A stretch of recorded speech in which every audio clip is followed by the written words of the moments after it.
Okay, it's going to be a review of WWE Backlash 2020 featuring the greatest wrestling match ever. And, for this review, I'm going to start off talking about the main event, Randy Orton versus Edge. I got to give both guys credit. I thought they lived up to the expectations. You could even argue that it exceeded the expectations. They got a lot of time. You saw different camera angles. This was actually pre-taped. They actually taped this on June 7th. I had no idea. I'm not sure if anything leaked out. But I thought the crowd was actually really good here. It didn't feel forced. The commentary came off great. Really happy for Samoa Joe. I thought he did a great job on commentary. But, the story of the match was, Edge and Orton just, they just put on, something special. It ended up being really, really special. This is the best match that Randy Orton has had in years. I mean, you could even argue that it's a top 3 Randy Orton match. I thought it was that good.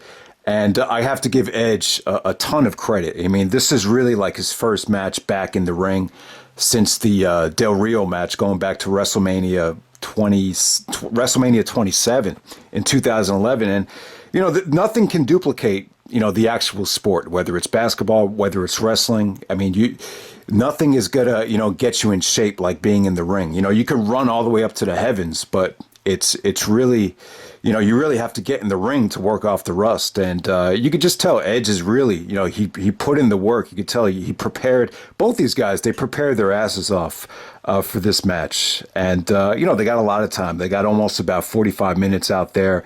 You saw some unique camera angles. They didn't really go to the different angles a lot. There was a superplex where you saw a unique angle when Edge was actually going to get the DDT from Orton. You saw Edge's facial expression like right underneath the ring. It came off really cool, some of those unique camera angles. And man, I just thought this was a great matchup. Orton was methodical at a lot of parts in this match, but you definitely saw the good Randy Orton. There were times when Orton really slowed the match down, but yeah, man, Edge was great here. This was very submission oriented in the beginning, but as the match progressed, they just left it all in the ring. They paid homage to a lot of WWE legends here. Angle actually predicted that Edge would win, so they were saying that Orton wanted to shove it up Angle's ass, and he delivered. They actually called it the Olympic Slam, so the transition to the Olympic Slam was cool. At first, I didn't really care for the pedigree.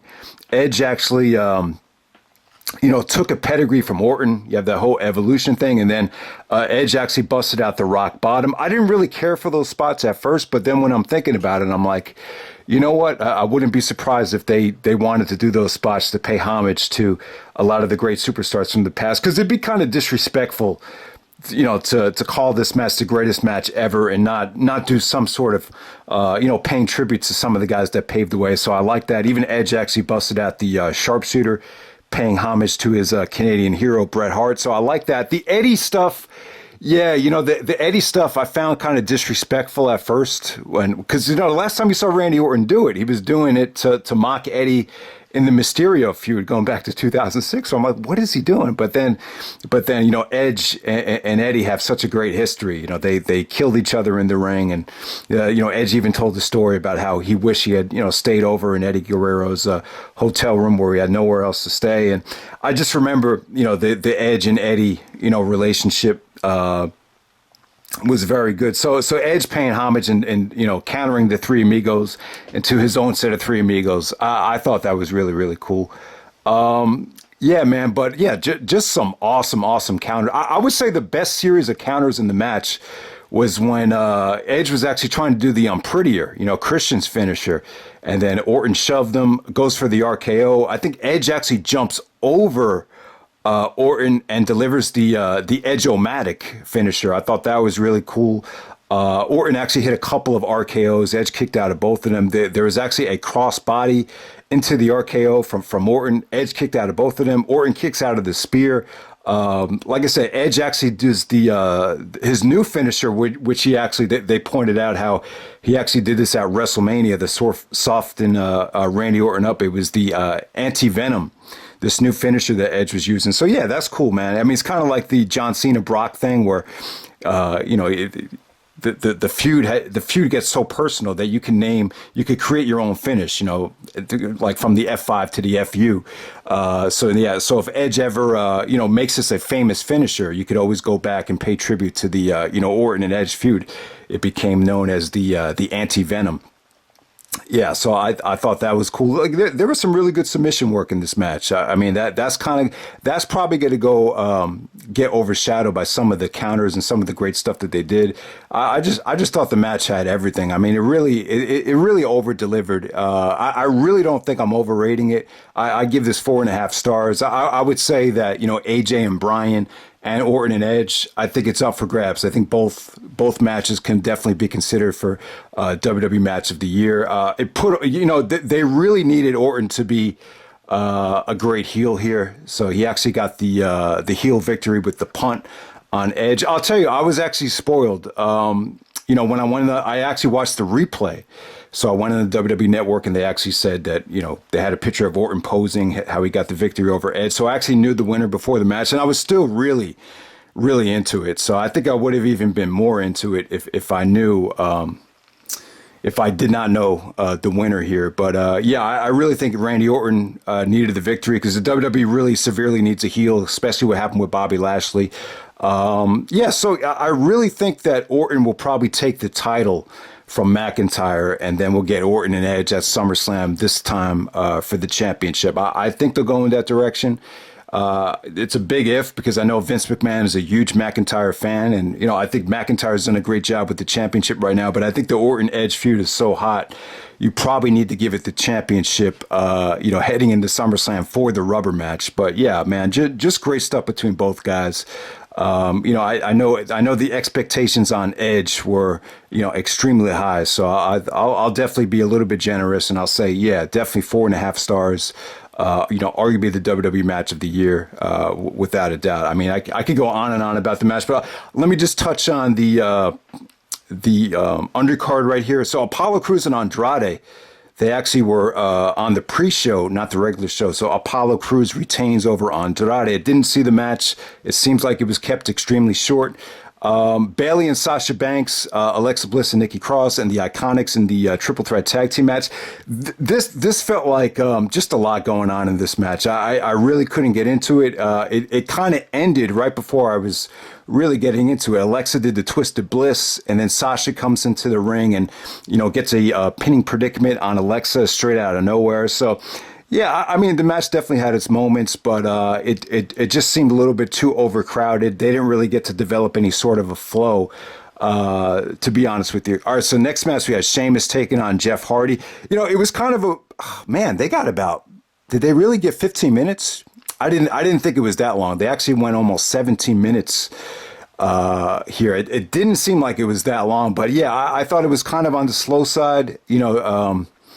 Sheamus has actually lost a lot of weight. He definitely lost a lot of muscle. I don't really think that's been the problem with Sheamus though. I just think the character's just been stale over the years. So I never really thought it was a conditioning problem, but yeah, I mean, Sheamus has gotten himself into great shape here. Hardy really didn't get a lot of offense in. Once he hit the Swanton Bomb, Sheamus hit him with 2 bro kicks in a row, especially the one when Jeff actually was jumping off the railing. And that was kind of the nail in the coffin for Jeff Hardy. Kind of a depressing loss for Jeff.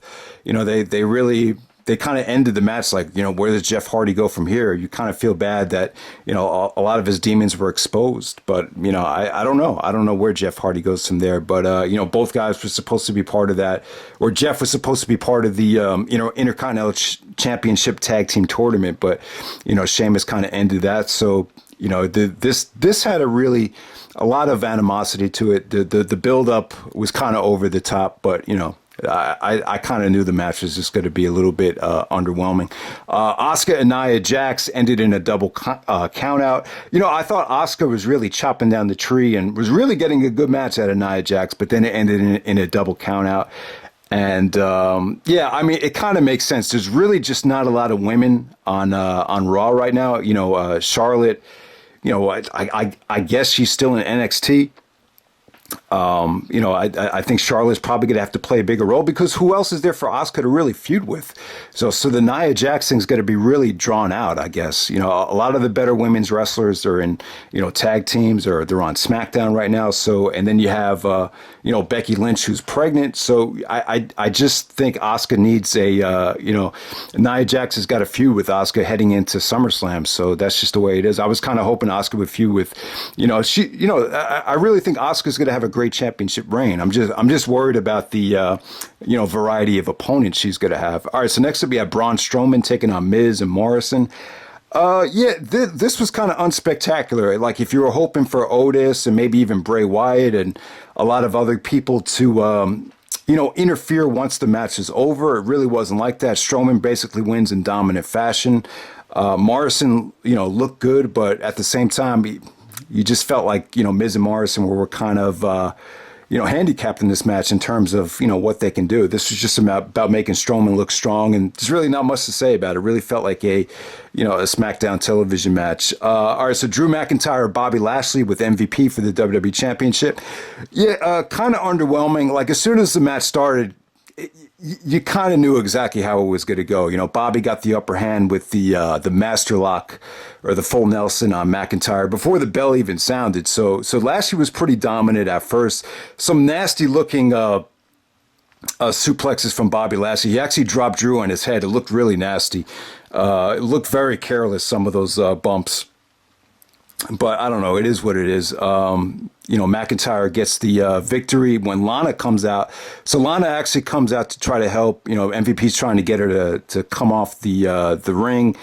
And, Bobby's distracted by Lana. And then, Drew McIntyre hits the Claymore for the finish. And that's pretty much how it went. I mean, I really don't have much to say about this. This is a solid match. I'm not going to say it's bad. It's just like if you were envisioning Lashley winning the championship down the road, I think it's pretty much done with now. I don't see Lashley winning the belt at this point, especially winning like that. Lashley was kind of ignored Lana. Seemed like he was kind of annoyed with Lana as he was leaving the ring because she really did, cause Lashley to lose this match. But yeah, very, very, very underwhelming card. The undercard was very soft on purpose. I think they wanted all the attention to be on Orton and Edge, and it definitely worked though. This is a one-match show, but the one match was great, man. I gotta say, Randy Orton and Edge, definitely exceeded expectations. And you know what? I'd probably say the best match Randy Orton and Edge have had. It was probably, maybe a step up from even the Vengeance 2004, underrated classic. So yeah, congrats to Orton and Edge. I know both guys had a lot of pressure put on them. I know most people kind of laughed at the promotional of this event, but I have to say both guys, delivered a great match right there. So hope you guys enjoy the review and take care. All right.